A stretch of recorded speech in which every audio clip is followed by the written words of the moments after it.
एक सीयर है sir, seers जो है ना अमेरिका के अंदर डिपार्टमेंटल स्टोर्स था। 700 स्टोर थे सर इनके, और ये सबसे पुराना, ये पहली कंपनी थी दुनिया में जिन्होंने डिपार्टमेंटल स्टोर्स बनाने शुरू किए। पहले थे, पायनियर थे। 1893 में इन्होंने काम स्टार्ट किया था।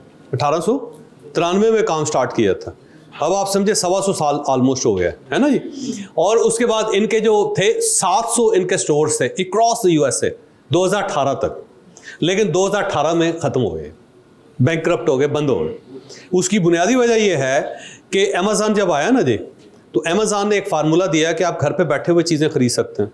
पहले उसने किताबें बेचनी शुरू की, किताबों के साथ साथ आहिस्ता आहिस्ता दूसरी चीज़ें बेचनी शुरू कर दी। और वो जो ऑनलाइन परचेजिंग थी, ऑनलाइन सेल थी ना, वो एक मैकेनिज्म आ गया हुआ था। ये रेजिस्ट करते रहे आखिर तक।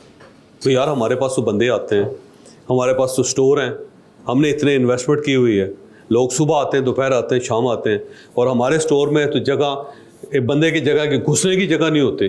और क्या हुआ कि 2018 में बंद हो गए, एक भी स्टोर नहीं है अब इनका, क्योंकि उन्होंने चेंज को रेजिस्ट किया था।